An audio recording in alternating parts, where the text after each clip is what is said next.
Hello and welcome. Today we're working on the BA2 Plus calculator. I'm going to show you how to do the format switch between the US and the European. There's a couple of different settings we can use to show one, either the US, or two, the European. Hey, if you're new, my name is Jeff from Finally Learn.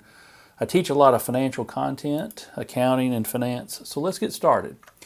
So one thing we want to do is on the calculator, we're going to say second, which is the shift, and then format, and we'll get into the settings. So let's do second function and then format, which is down at the very bottom where the period is. And this is where we change decimals if you need to be 4 decimal places. Remember, your calculator starts with 2. I recommend at least 4, so 4, enter.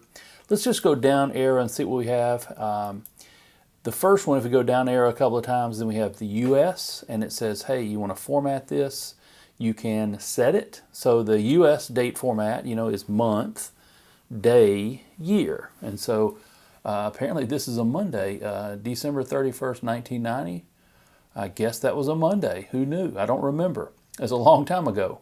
So if we do second function set, it switches to Europe, to the European format, which is day, month, and then year. So day, month, year, rather than the other way. So this is helpful when we do a bond menu and you have the exact dates. It can do the actual time, the days math, and so you can plug in the actual days. So that's going to matter to you. I am going to keep it set on the US style, and so then we enter and make sure that sticks. If we go down, there's also another US style where the number separator. Now in the United States we use commas. In Europe, around the world, they might use periods. So here is the US style. So let's do second function set. And you now see the thousand separator is going to be a period. Then the decimal separator is going to be a comma. So it's going to be completely different. So it's going to be, if you take 45,000 times 88.12, what do we get? We get 3,965 and then 40 cents.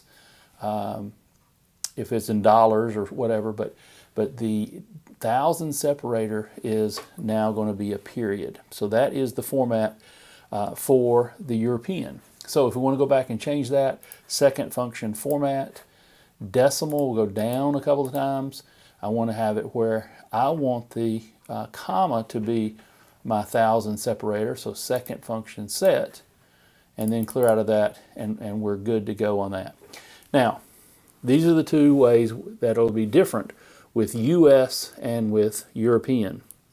There also is, when we get to depreciation, if you're set for European, you have a different double declining balance or declining balance method. So we'll get to that later, but that's how you set the calculator set up for US style or European style. Pick your style, stick with it, and that way make sure you know what it is and it doesn't have the opposite of what you want. Hey, I got a lot of videos on the BA2 Plus. Check out the playlist and we'll see you on the next one. Hey, thanks for watching. Good luck.